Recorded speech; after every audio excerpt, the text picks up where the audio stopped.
Good morning, students. Welcome in the next lecture of Pharmaceutics 2. We are going to start the next topic, that is classification of ointment. We are discussing the chapter semi-solid. In that we have discussed already what are ointment, creams, paste, jellies. Now we are going to start the classification of ointment according to their therapeutic use.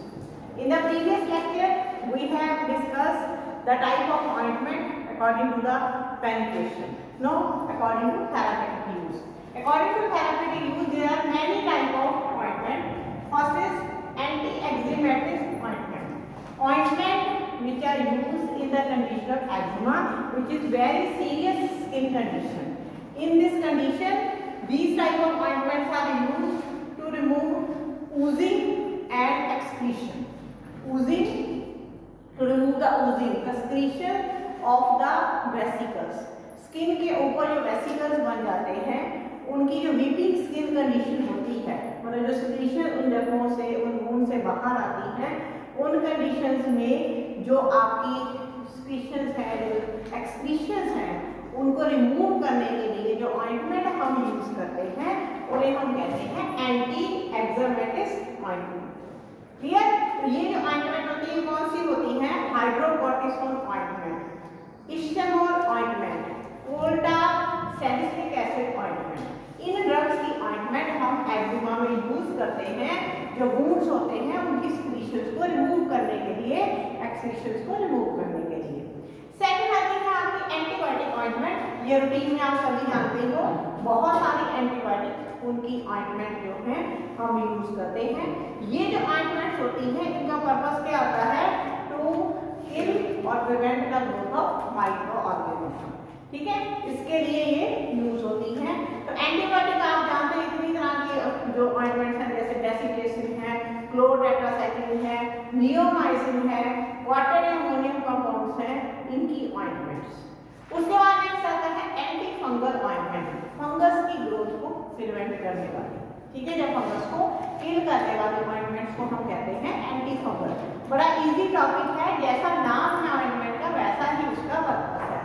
तो anti fungal जो fungus को किल करेंगे और उसकी growth को inhibit करेंगे। इसके अंदर आती है आपकी benzoic acid, salicylic acid, nystatin, जो एंटी फंगल ड्रग है उसकी ऑइंटमेंट। उसके बाद आती है एंटी इन्फ्लामेटरी ऑइंटमेंट। इन्फ्लामेशन जो स्किन कंडीशन है उसमें ये ऑइंटमेंट यूज होती हैं। इन्फ्लामेशन को, एलर्जी की या ब्लूटिक कंडीशन के लिए हम इस ऑइंटमेंट को यूज करते हैं। फॉर एग्जांपल जो आपकी बीटामेथासोन वगैरह की ऑइंटमेंट्स हैं जो आप लोग यूज करते हो। उसके अलावा और भी जो है हाइड्रोकॉर्टिसोन की ऑइंटमेंट है, वो इस पर्पस के लिए आप यूज करते हो। नेक्स्ट आती है एंटीब्यूटिक। एंटीब्यूटिक मींस इचिंग, अगेंस्ट इचिंग, खारिश के अगेंस्ट जो ऑइंटमेंट यूज होती हैं, तो उसके लिए बेंजोकेन या कोल्टाप की ऑइंटमेंट। नेक्स्ट आती है आपकी एस्ट्रिंजेंट। एस्ट्रिंजेंट आप लोगों ने फर्स्ट ईयर में डिटेल में पढ़ा है। Astringents are protein pesticides. ठीक है, तो ये लोकली हम सेल सरफेस के ऊपर अप्लाई करते हैं। ये सेल को डिस्ट्रॉय नहीं करते हैं, ये सेल की परमेबिलिटी को रिड्यूस करते हैं। तो एस्ट्रिंजेंट जो होते हैं वो सेल को डैमेज नहीं करते हैं, वो जस्ट क्या करते हैं, जैसे ब्लीडिंग को रोकने के लिए आप किसी कट या वुंड के ऊपर लगाते हैं, तो वहां पे क्या करते हैं, ब्लड कैपिलरीज के प्रोटीन को ये प्रेसिपिटेट कर देते हैं। जब ये प्रेसिपिटेट करते हैं तो उससे क्या होता है, जो कैपिलरी होती है उसकी विड्थ कम हो जाती है और उससे क्या होता है, ब्लड का फ्लो जो है वो रिड्यूस हो जाता है। तो इसलिए ये स्किन के डिस्चार्ज में, स्किन में से ब्लड आ रहा है, ब्लड के फ्लो को कम करने के लिए हम एस्ट्रिंजेंट्स को अप्लाई करते हैं। तो इसकी एग्जांपल बहुत सारी हैं, जैसे कैलामाइन है, जिंक ऑक्साइड है, एल्युमिनियम एसिटेट है, एल्युमिनियम सब एसिटेट है, टैनिक एसिड है। इसकी ऑइंटमेंट जो है वो सारी एस्ट्रिंजेंट ऑइंटमेंट के अंदर आती है। Next is counter irritant ointment. Counter irritant जिनको हम लोकली अप्लाई करते हैं, ये क्या करते हैं, इंटैक्ट स्किन कंडीशंस को, मतलब काउंटर इरिटेंट क्या है, इंटैक्ट स्किन कंडीशंस को ये जो है इरिटेट करते हैं, स्किन को इरिटेट करते हैं। मतलब क्या है, जब आप, जैसे आपकी ये बॉलरी है, मुंह है, वो सारे इसी के अंदर आते हैं कि आप स्किन के ऊपर जब अप्लाई करते हो, कोई भी स्किन कंडीशन है, जैसे कोई पेन हो रही है, आपने जब वहां अप्लाई किया तो इसने क्या किया, स्किन के उस पोर्शन को इरिटेट किया, इवन वहां रेडनेस हो जाती है और कई बार हीट भी प्रोड्यूस होती है। बट इफेक्ट कहाँ आता है, उन टिश्यूज को इसने इरिटेट किया, इफेक्ट कहाँ आया, डीप सीटेड पेन को इसने रिलीव कर दिया। ठीक है, इसीलिए इसका नाम है काउंटर इरिटेंट। जिस जगह आपने अप्लाई किया उस जगह इसने टिश्यूज को इरिटेट किया। ठीक है, वहां रेडनेस हुई, वहां ब्लड फ्लो बढ़ा, बट इफेक्ट कहाँ आया, थोड़ी देर बाद क्या हुआ, जो अदर इरिटेशन थी या कोई डीप सीटेड पेन थी उससे आपको रिलीफ मिल गया।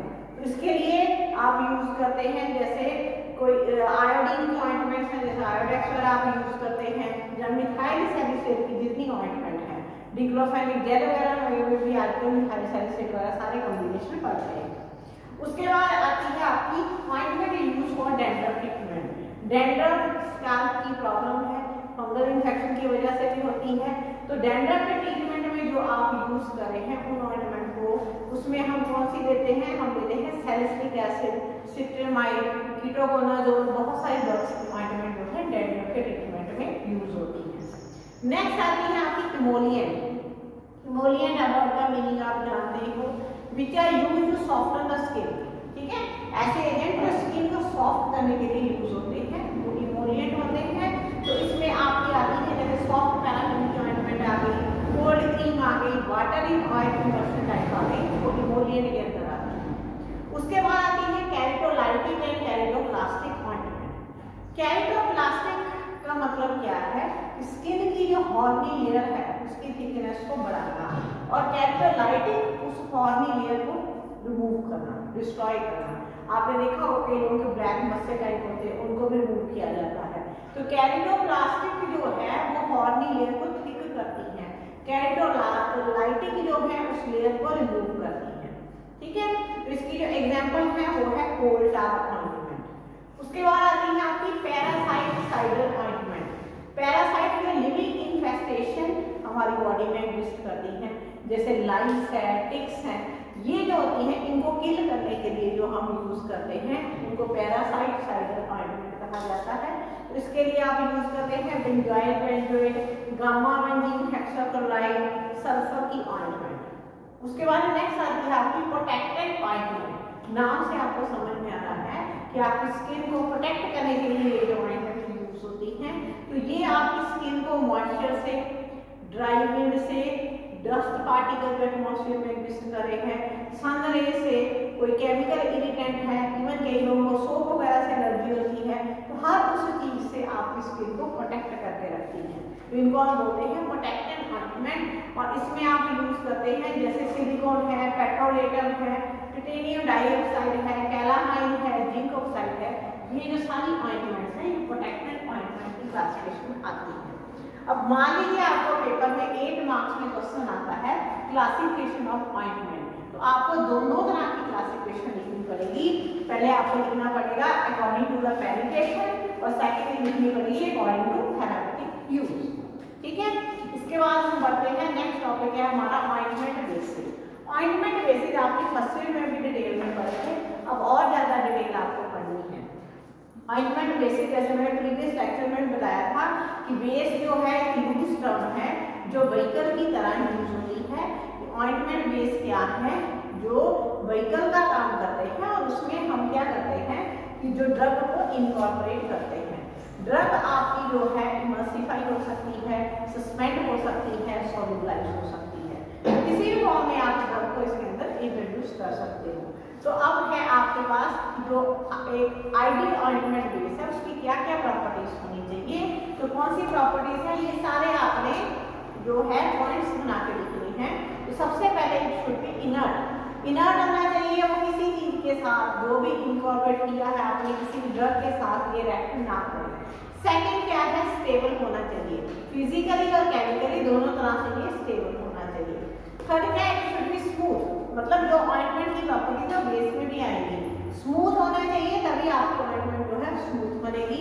उसके बाद है compatible with the skin, skin के साथ कंपैटिबल होना चाहिए, स्किन के ऊपर किसी भी तरह का हाइपर सेंसिटिव रिएक्शन ये कॉज ना करे। नॉन इरिटेटिंग होना चाहिए, स्किन को इरिटेट ना करे, और should release the medicament properly, जो भी इसके अंदर हमने इनकॉर्पोरेट की है मेडिकामेंट, उसको ये इजीली और प्रॉपरली रिलीज करे, ये इसकी प्रॉपर्टीज होनी चाहिए। तो जो हमने ये प्रॉपर्टीज कही है वो किसी भी एक बेस में अवेलेबल नहीं है, कोई भी चीज आइडियल नहीं होती। तो जितने भी बेस मार्केट में अवेलेबल हैं, बहुत वैरायटी है मार्केट में बेस की, सारे बेस में कोई ना कोई नेगेटिव पॉइंट भी है, मतलब सारी प्रॉपर्टीज हमें किसी एक बेस में नहीं मिलती हैं। इसलिए हम क्या करते हैं, मोस्टली हम कॉम्बिनेशन ऑफ बेसिस यूज करते हैं कि कुछ आप एक बेस की थोड़ी सी क्वांटिटी ले ली और दूसरे की थोड़ी सी क्वांटिटी ले ली, ताकि आपकी जो रिक्वायर्ड प्रॉपर्टीज हैं आपको उस कॉम्बिनेशन में मिल सके। सिंगल बेस में आपको कभी भी सारी प्रॉपर्टीज नहीं मिलती हैं। अब हम स्टार्ट करते हैं क्लासिफिकेशन ऑफ ऑइंटमेंट बेसिस। 4 तरह के आपको ऑइंटमेंट बेसिस होते हैं, ऑलेगिनस बेसिस, उसके बाद आपने पढ़े थे पहले भी एब्जॉर्प्शन बेसिस, इमल्शन बेसिस और वाटर सॉल्युबल बेसिस। तो आज हम करेंगे ऑलिगोजिनस बेसिस, ऑयली नेचर, हाइड्रोफोबिक, ठीक है, वाटर वेटिंग। ये वो कंपाउंड्स हैं जो वाटर में इजीली डिसॉल्व नहीं होते हैं, ऑयल लविंग होते हैं, ऑयल में सॉल्युबल होते हैं, इनके अंदर वाटर इनसॉल्युबल आपके हाइड्रोफोबिक ऑयल्स एंड फैट्स आते हैं, ठीक है। तो ये जो ऑयल्स एंड फैट्स होते हैं, ये जो हाइड्रोकार्बन, इसके अंदर हमारे पास आएंगे हाइड्रोकार्बन। हाइड्रोकार्बन में आपके पास mineral oil, vegetable oil, animal oil and fat हो सकते हैं। एक ही अकेला एनिमल फैट है जो पहले यूज होता था ऑइंटमेंट्स में, लाल, अब उसका यूज बिल्कुल बंद हो गया है। क्यों? Because of rancidity.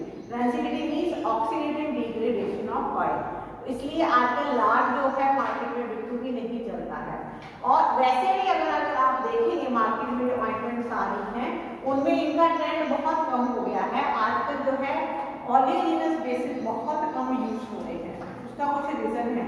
उसका रीजन ये है, पहली जो प्रॉब्लम इनके साथ आती है वो क्या है, ये है ग्रीसी, चिपचिपे ग्रीसी नेचर के होते हैं, ठीक है। ग्रीसी नेचर के होने की वजह से क्या है, they are difficult to remove from skin as well as cloth. इस यहाँ पे भी आप लगाएंगे, वहां से आप इनको इजीली वॉश नहीं कर सकते, ना स्किन से वॉश कर सकते हैं ना क्लोथ से आप इनको वॉश कर सकते हैं।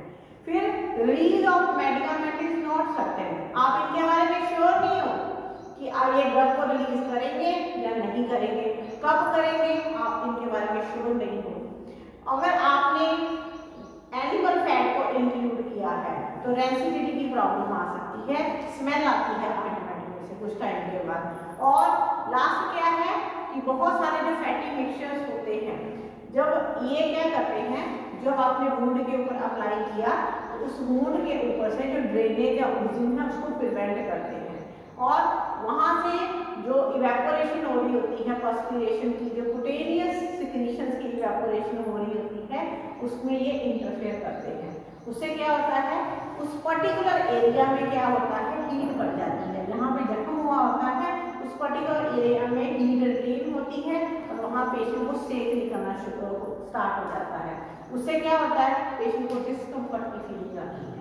समझे, आपकी वुंड में से जो सिक्रीशंस आ रही हैं उनकी इवेपोरेशन में ये इंटरफेयर करते हैं, तो उस एरिया में हीट प्रोड्यूस होती है और पेशेंट को डिस्कम्फर्ट की फीलिंग आती है।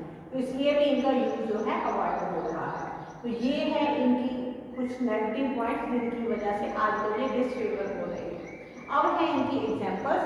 इन्हीं एग्जांपल में हमारे पास है हाइड्रोकार्बन बेसिस। तो आपको नाम से समझ में आ रहा होगा हाइड्रोकार्बन, इनके अंदर हाइड्रोजन कार्बन, इसके कंपाउंड जो हैं, तो ये आपको कहाँ से मिलते हैं, ये पेट्रोलियम प्रोडक्ट्स हैं जो आपको क्रूड ऑयल मिलता है, उसकी जो डिस्ट्रक्टिव डिस्टिलेशन, उसकी जो डिस्टिलेशन की जाती है, फ्रैक्शनल डिस्टिलेशन, उसमें से आपको बहुत सारी चीजें मिलती हैं। एक एक करके ये सारी चीजें उसमें से मिलती हैं। हाइड्रोकार्बन बेसिस में सबसे पहले है आपका पेट्रोलेटम, जिसको पेट्रोलेटम जेली आप बोलते हैं, जो वैसलीन वगैरह में आती है, ठीक है। तो पेट्रोलेटम में आता है soft paraffin. Soft paraffin, soft paraffin आपने जैसे आपने देखी है वैसलीन, उसकी जो टेक्सचर है, अभी आप लैब में यूज करोगे सॉफ्ट पैराफिन जब आप बनाओगे ऑइंटमेंट, तो सॉफ्ट पैराफिन जो है this is the purified mixture of semi solid hydrocarbon. ये बिल्कुल सेमी सॉलिड नेचर की होती है, पेट्रोलियम से मिलती है, और ये दो टाइप की होती है, yellow soft paraffin, white soft paraffin. Lab में दोनों अवेलेबल है, येलो सॉफ्ट पैराफिन भी है, व्हाइट सॉफ्ट पैराफिन भी है।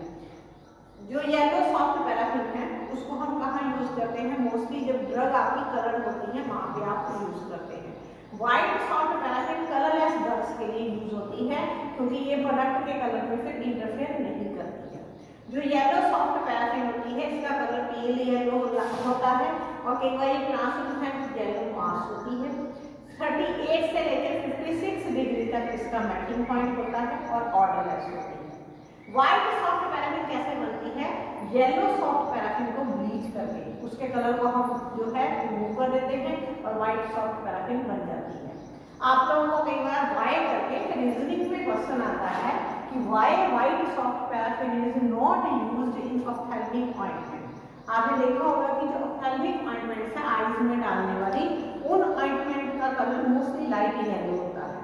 ठीक है, इन ऑइंटमेंट्स को हम जो है व्हाइट सॉफ्ट पैराफिन से नहीं बनाते हैं, येलो सॉफ्ट पैराफिन से बनाते हैं। उसका रीजन क्या है? आपने लिखना कि white soft paraffin is prepared by the bleaching of yellow soft paraffin. ठीक है, और आपके जो ब्लीचिंग एजेंट होते हैं वो स्ट्रॉन्ग ऑक्सीडाइजिंग एजेंट होते हैं और अगर थोड़ी सी भी अमाउंट उनकी रह गई सॉफ्ट पैराफिन के अंदर तो आपकी आईज में इरिटेशन कॉज कर सकते हैं या किसी और तरह का डैमेज कॉज कर सकते हैं। इसलिए आई ऑइंटमेंट हमेशा सॉफ्ट पैराफिन से ही बनाई जाती है। उसके बाद है आपकी जो व्हाइट सॉफ्ट पैराफिन है, ये आपका इसका भी सारी प्रॉपर्टीज जो है वो येलो सॉफ्ट पैराफिन से मिलती जुलती हैं, बस कलर का फर्क है कि ये उसकी ब्लीचिंग से बनती।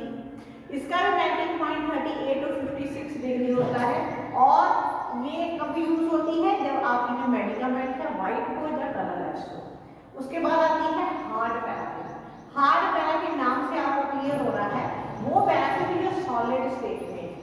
ठीक है, और ये सॉलिड हाइड्रोकार्बन है, ये भी आपको फ्रैक्शनल डिस्टिलेशन ऑफ पेट्रोलियम से मिलती है।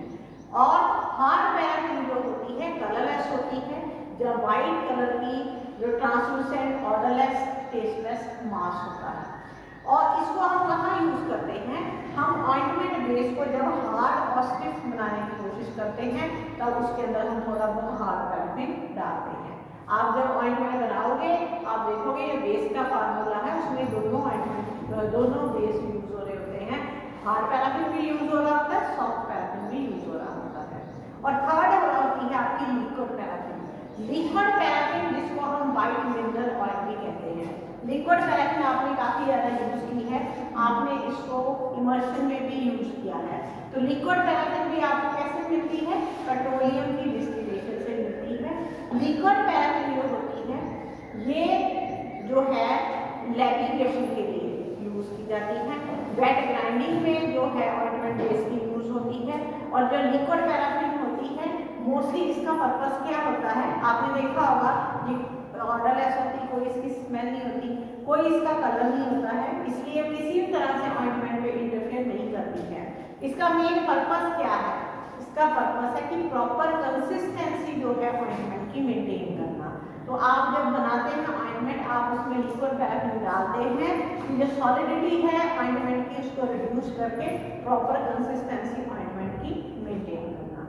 तो आज आपने सिर्फ एक कैटेगरी करी है, that is oleaginous basis. Thank you.